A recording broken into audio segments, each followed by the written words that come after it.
You're live. We're live. Hi, everyone. My name is Vera. I am with the Farm-Based Education Network based at Shelburne Farms in Shelburne, Vermont, and I am hosting a second live stream this week for Sugar Feather Farm. We are so excited to be joined by Sugar Feather Farm and a few animals and a few people from the farm in West Berlin, Vermont. Sugar Feather is participating in Vermont Open Farm Week. Vermont Open Farm Week is a wonderful annual event that invites you to visit farms around the state. And of course, this year it looks a little different and we have a lot of virtual events.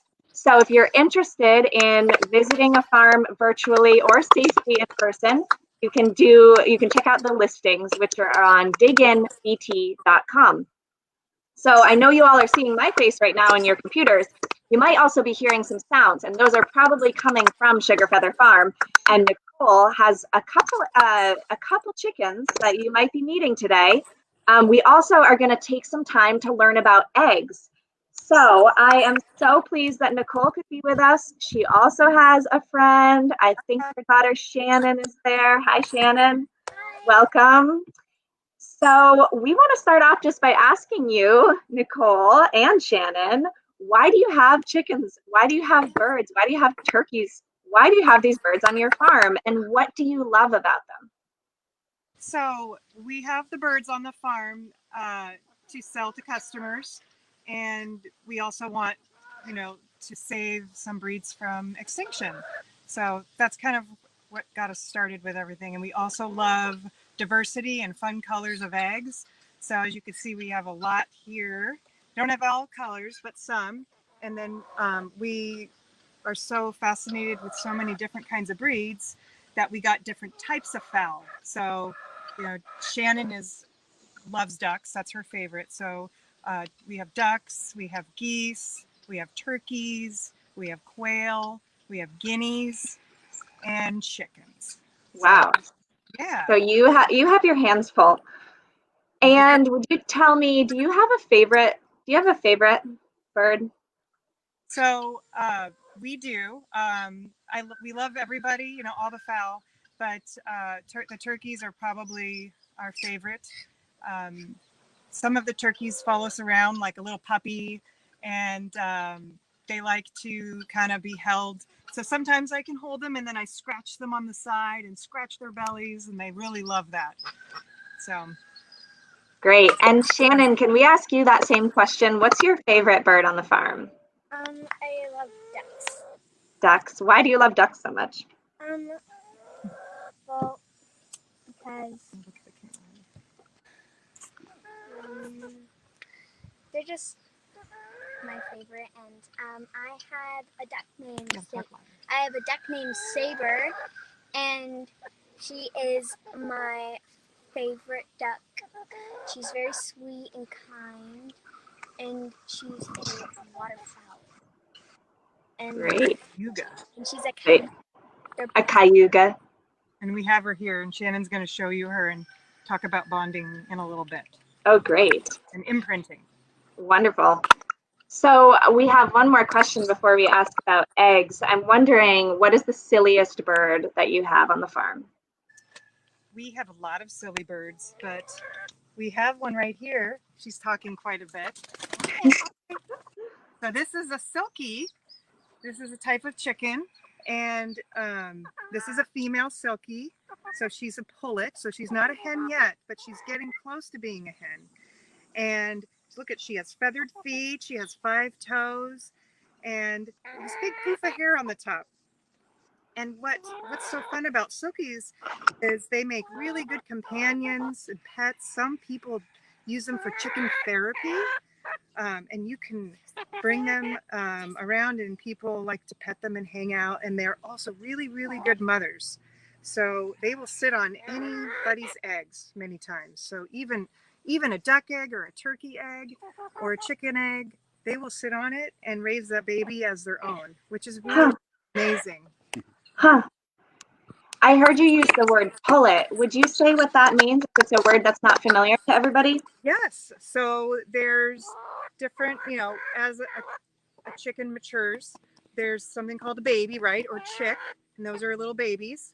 And then there's kind of like this gawky teenage phase of a chicken. And then there's something called a pullet, and that's a female chicken that is not 6 months yet. So as soon as they hit 6 months and they start to lay an egg, or later, Silkies lay eggs a lot later, then they're considered a hen. And then that also helps you know what kind of feed to feed them too, based on their age. Huh. And while we have such nice audio of her voice, I was wondering, do you have a resource around chicken language or chicken sounds? Is that something you wanted to share today? We do. So I have a book. It's called How to Speak Chicken. I think kids will really like this. So it kind of helps you on what the chicken says and how to interpret it. So, for example, a rooster, has the classic cock-a-doodle-doo, and then hens have different noises. So depends. The girls, right now she's just talking, shaking her head. That's kind of normal too. That's what they do. It doesn't mean anything bad. And she's just talking and letting us know that she's content. When they find a treat, like if a chicken finds a treat, they make a different noise. Or when they're alerting of danger, they make a different noise. Or if they're laying an egg, the females make a very loud noise. Great, thanks. And speaking of noise, which of the species that you have on your farm are the loudest? Oh my goodness. We would say the guineas. So I'm not sure if there's any running around right now. It's pretty hot, so a lot of the birds are in the shade for today. So a guinea is kind of a wild bird, and they are half domesticated and half not. And this is an example of a guinea egg, and they lay eggs all over. They lay eggs in the grass, and they're very loud. So right now you can hear one calling. Well, that's a female guinea calling. And then there's also a male. They make those sounds, and then they also alert you of predators and dangers. So the different sounds the guineas make determines, different things. And sometimes they're just noisy for no reason. Shannon, are you one of the people that helps collect eggs on the farm? Yes. Yeah. And how do you know where to look? If a guinea is laying all over the place and laying in the grass, do you have to go on an egg hunt to try to find them? Yeah. Like you have a lot of tall grass, and usually they lay on the tall grass. Yeah, and we have a flashlight, and we have to go around sometimes. Yeah. And they usually have a big nest they collect, right? Yeah. And then we find a jackpot of eggs. Well, great. Let's talk a little bit about those eggs. You have some beautiful eggs. They all look different to me, and they are in this nice red carrier that's right in front of you there. Would you tell us about the eggs that you have in front of you on the table? Sure. I have this one, and I have over here. So these, I grouped them by size, so to see kind of the different sizes. And these are the eggs that I had out today, so I collected. So this is an example of a duck egg, a Cayuga duck, and that's the duck Shannon will share. They're a black duck, and duck. It's a very hard shell for a duck egg, and that's kind of a larger. Duck eggs are pretty large. And sorry to interrupt, but why I'm noticing the color of that egg is kind of a blue. And do you know why it has that color? I do. So there's some controversy around it in background, but there's also ducks that lay white eggs as well, and this is a white egg. So, and then some lay this kind of shade. And if you think back to wild ducks, they had the shades and the colors of the egg were determined by a safety. So if a duck, like mallards, their egg color is this dark color at the time. So if they're laying eggs in caves and places like that, the eggs will be white. But if they're laying in riparian areas or by a creek or something, then their eggs are meant to blend in with the environment, which to me is really fascinating. Yeah, and that the same kind of goes, for example, for this quail egg. So think about the quail. They need to hide their eggs as well from predators, right? And anybody eating them. So this kind of blends into the background.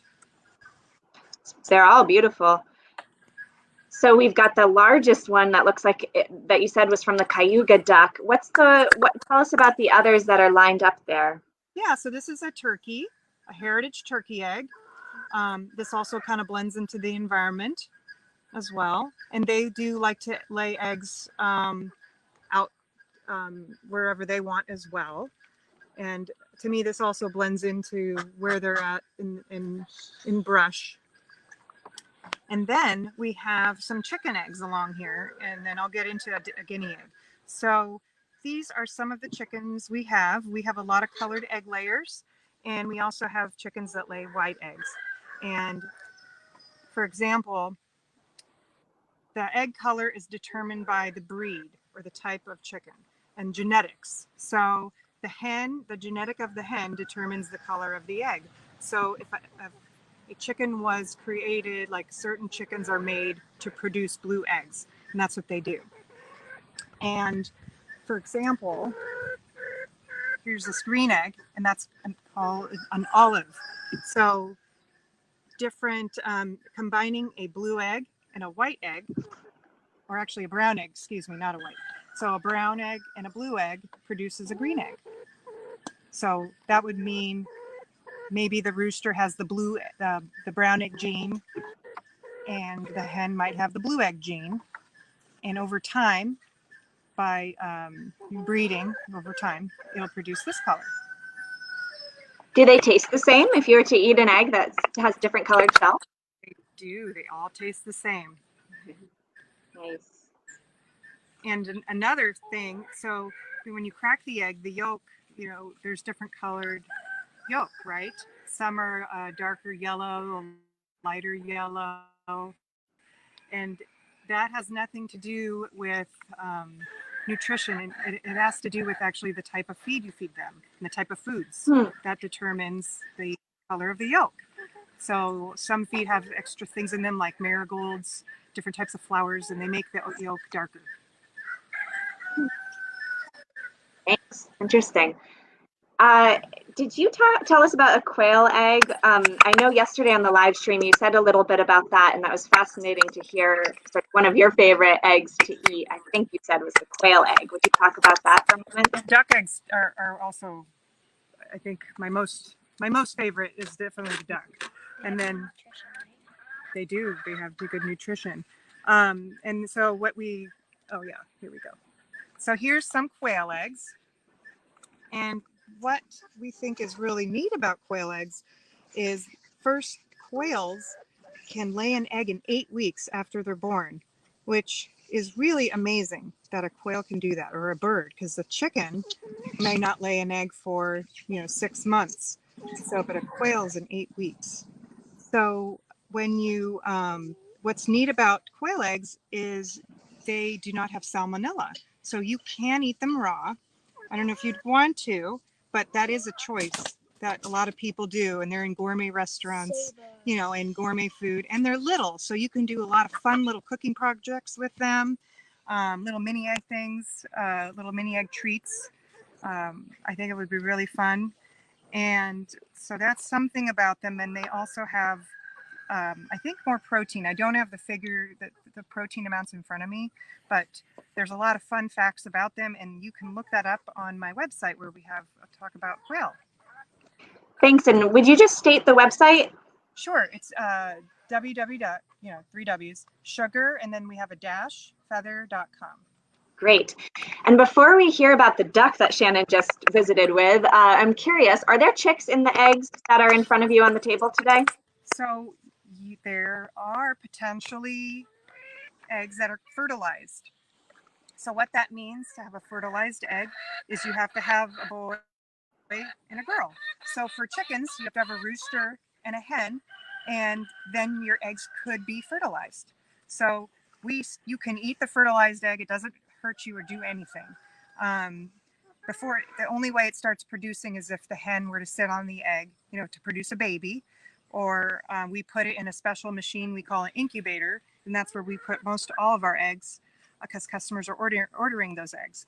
And the incubator turns the egg just kind of like the mama hen would, and there's a special temperature it has to be at, and also a humidity level for the eggs in order for the baby to develop properly. So Shannon, that duck looks so comfortable in your arms when I saw a glimpse of it. Will you tell me who that duck is and tell us a little bit about it? this is Saber, and she is my favorite duck because she thinks that I'm her mommy. Because when she was born, she came out of the incubator, and then the first glimpse, which is bonding or imprinting, she imprinted on me, and now she loves me, and then, yeah. So if you're walking down the driveway, for example, will she be able to spot you and will she come out to try to follow you around? Is that what it means to be imprinted? Yeah. Yes. Yeah. But she's in her own, area, so when I go in there, she follows me around. And she's a Cayuga duck, right, Shannon? Yes. So she was, go ahead, tell them And about. she's a Cayuga. She, I think, is actually 2 years old. She was born on July 9th. And Shannon knows the date. wiggling. She wants to get out because she was thirsty. This white on her, that's because she is very old. She's getting older, so when she turns fully white, she will eventually be fully white. And I don't know if her eggs change color. No, but, they stay the same. The eggs always stay the same color when anybody first lays them. Also, the boys also change white as well, just not quicker than the girls. And the way you can tell when a girl and a boy egg hatch, which one is the faster, which one grows faster, that is the boy, and which one is just flying not that fast would be the girl. And Do you mean the speed, how fast they come out of the shell, how fast they peck their way out? No, it's how fast they grow. Oh, okay. Neat. Well, thanks, Saber. Nice to meet you. Happy belated birthday. Shannon or Nicole, is there anything else that you'd like to share? I know there's a few other books on your table, and you have some really interesting housing set up behind you. Would you like to tell us anything else about the birds today? Sure. Let's see, what kind of books do we have? So this is Shannon really likes this book about ducks. It's pretty good. Talks all about them, and it has recipes and different things. Their duck eggs and what kind of duck they are. And there's pictures, which is great. Yeah, see, I have little notes in there. Whoops, my stuff's flying around because it's windy. We have some other really cool books. This is my personal favorite for kids.